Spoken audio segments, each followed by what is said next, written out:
I am beyond thrilled to introduce you to one of my favorite people, my friend and mentor, Dr. Pat Williams.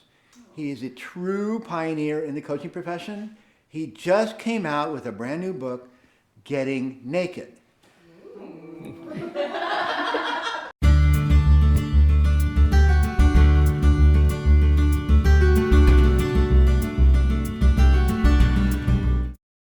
Hello. Hi there. How are you? We go from texts while headed into the set to, hey, can you be available for a quick call?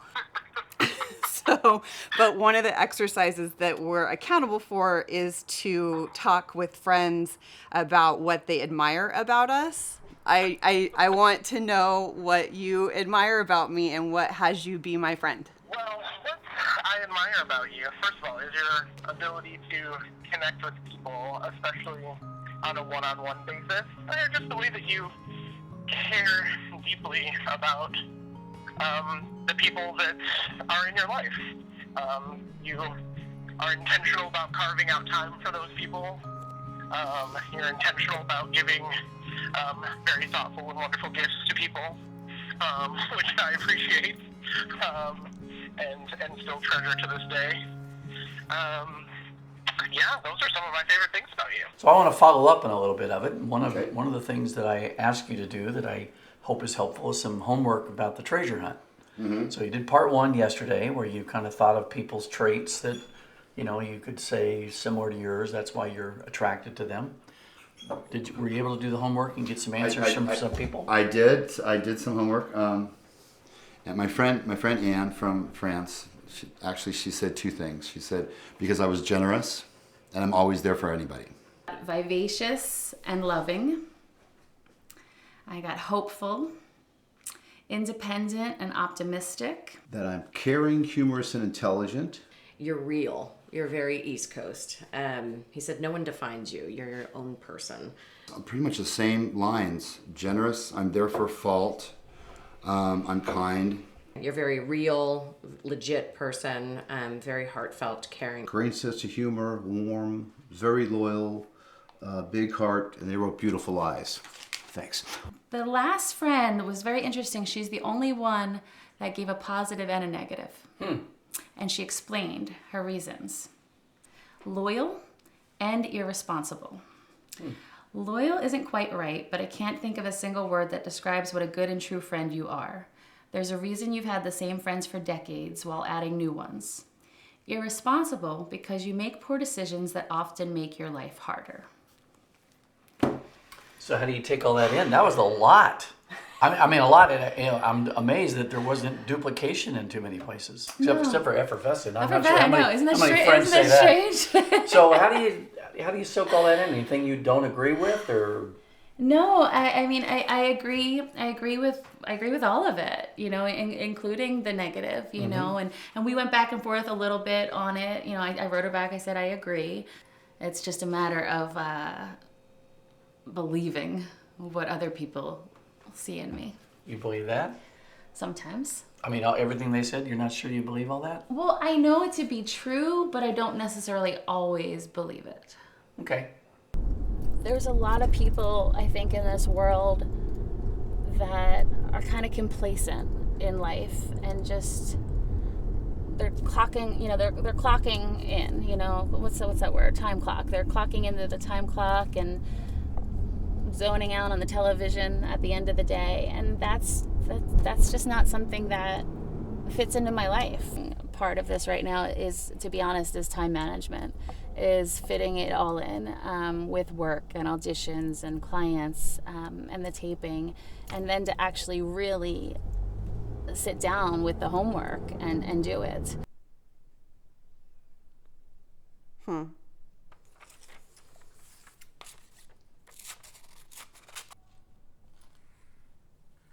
I have trouble making a commitment for future vision because I don't want to define something and then make it be impossible. So with a vision board, I'm gluing that on. So does that mean I'm holding onto it too tightly? I'm white knuckling this vision. Because vision, I'm a visual person. So for me, it's it has to be just exactly as I have it in my mind, or else it's not right. but I have to get over that. You know what I mean? Like, I have to be able to commit. Like, right now, I'm committing to this process.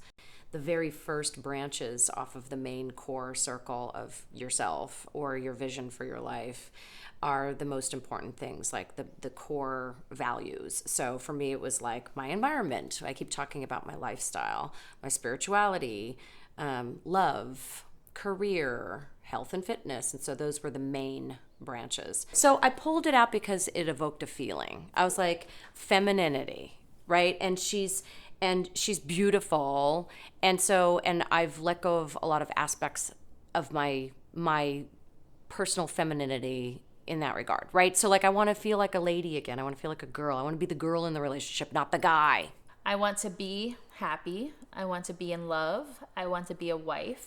I want to be a mom. I want to be a grandmom. So sometimes when I know that I'm going to be confronted by different things that I want to look at, but that I'm a little like, oh, what's going to be revealed in this? Then I can delay doing what needs to get done. Would I say that there's a little bit of resistance because the homework has to do with me?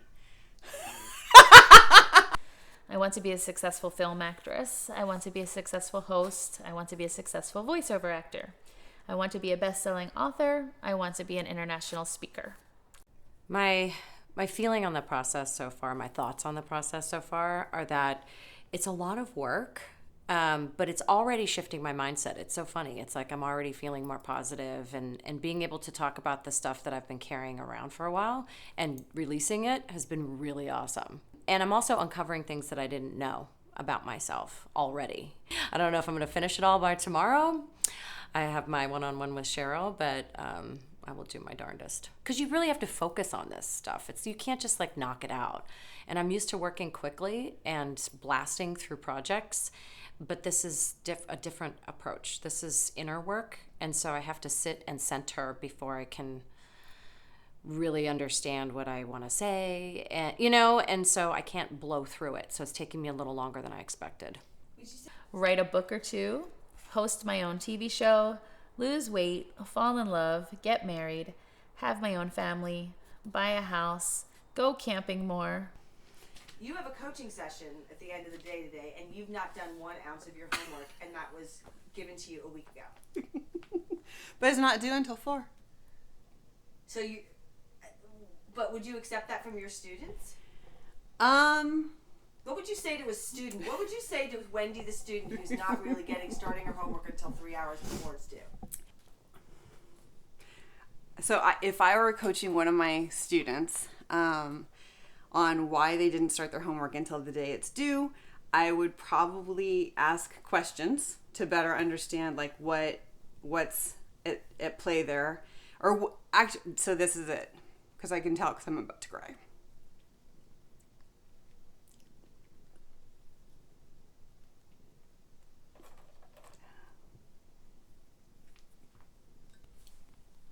I would ask them, so what do you think is at stake that's preventing you from taking the action that you know is yours to take so that you can have what you want? So what's that answer for you? So for me, that answer would be like having it all, from the standpoint of like, I can have a thriving business and I can have a thriving relationship, thriving and nurturing relationship, as opposed to I can either have my business or. I think it's just having that same confidence in other areas of my life. And yeah. In the have column, I want to have a passionate, healthy relationship, money in the bank, savings, financial security, more fun. A lot of us have unfinished business, things that we never took care of from our past. Could be many years ago, could be just last month. But if we don't take care of those and finish them and close the door on them, then they remain kind of a festering wound in some cases. So that's one of the things that came up for me. I was like, wow, I find myself talking about my ex-husband a lot. It's like, maybe I haven't fully processed this thing. Reflect at those times when you probably think about this.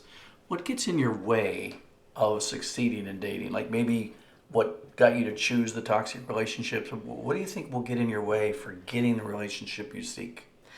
Probably a subconscious fear of commitment. I always tend to get really close to people really fast and then run away when it gets too close. I guess there's like a little bit of a, I don't know, confusion there for me. It's like I want to live in the present. I want to envision my future in general, but not be too specific about it. I'm afraid if I'm too specific, I'm not going to find what I want. And then the other thing we have is things we've given up on that were our dreams and aspirations, so the good things.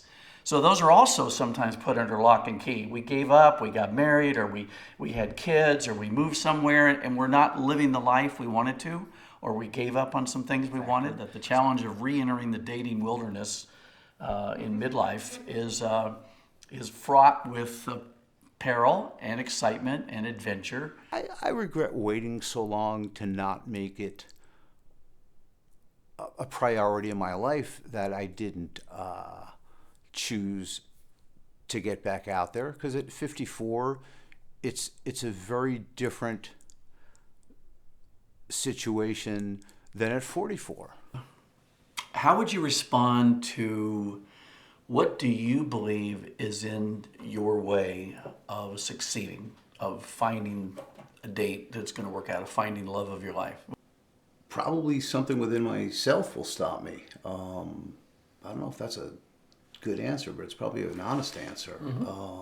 Having a positive mental attitude towards things, and just you have to be open. You have to be open to meet people, to want to let someone in your life. You know, not just physically, but emotionally. What's your biggest fear about getting in a committed relationship? Finding someone who is not as advertising themselves accurately. There's honesty and integrity again. Yeah. The clean sweep is kind of like if you could get rid of the stuff that's in the way of your personal development and you're being you and you're being real, there are some things that you may need to unload. One of my friends says, do it, delegate it, or dump it. You know, either do something about it, get it off the list, get it out of your dungeon. Delegate it, in other words, get help, have somebody help you with it. Could be a therapist, could be a coach, could be a friend, could be just decluttering your life, literally and metaphorically. Or dump it, which means just, if you can't change it, then get it off the list. It's unchangeable. Just move on. What's a naked nugget that you could share with somebody when you're on a first date and you're wanting to see their reaction? The one out of the shadows, the thing they need to know. But towards the beginning, so not something, you know, we're talking right time, right place still. It doesn't have to be well, you're testing them deep, to dark. see if you want to put any more investment of time and money and energy into it. That I love affection and holding hands and cuddling and things Okay. of that sort. Willingness to try new things is another nugget. And being a great communicator and having been through some stuff. You know, I don't want to date a guy who's never had any problems or doesn't understand. Denies them. Yeah, or doesn't think that, you know, oh, it's not a big deal. Like I can't do that kind of attitude. I want somebody who has perspective on life and is willing to talk through things. So that voice of the guy you just said twice, not a big deal. so what kind of voice That of the is guy my would guy you like to voice. see? Yeah, what kind of guy voice do you want? Are there things in your past that need to have some shadow work done? For some people, that is where we bury some things that we're ashamed of or hurt by or whatever. But it's also, as I said earlier, that part of you that maybe you gave up on, a dream you put away, and it just needs to have the light shined on it. You don't have to ignore them. You don't have to, poof, they're not going to go away. But it's how do you finish it? What can you imagine or what have you thought about that stops you from the success you want to have? Fear. Okay. And how does that show up? You made a point yesterday. People make themselves bigger than they actually are. They embellish who they are. I'm quite the opposite. I don't believe in putting up airs, Yeah. I guess, as people say. Right. but I'm not very good at letting it out. Revealing. And that's my problem. You know, fear of failure, fear of getting hurt, fear of, you know, whatever. But I don't bring it out. So it's like I never can actually be 100% with somebody. I never have been. For you to be that different, that you won't want to try to fix the other person, you won't want to settle for things that aren't there. I mean, I think I just have to commit to really being firm about what I want, and I think that was definitely a pattern in the past. Is I can be wishy-washy, like, well, maybe we can fix that. You don't like cats? Oh, that's okay. You'll take an allergy pill, exactly. Right. You know, and it's funny because I've waited this long, right? Mm-hmm. So I'm 42 years old. I've waited a long time. So why settle now? One of the skills in coaching and in self-understanding is called reframing. And there's a reframe between being picky and being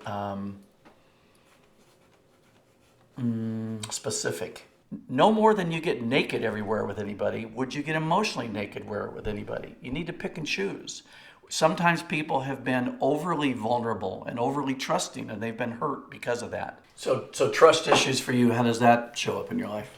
Ooh, trust is a pretty big one for me. That's something you should definitely know, is that my dad cheated on my mom. And I found out when I was a young kid through one of my older siblings who was like, did you know Dad has a girlfriend? You know, and that kind of thing. And so it's always been a very sensitive thing for me. And it really, really became a bigger issue when my very first serious boyfriend cheated on me.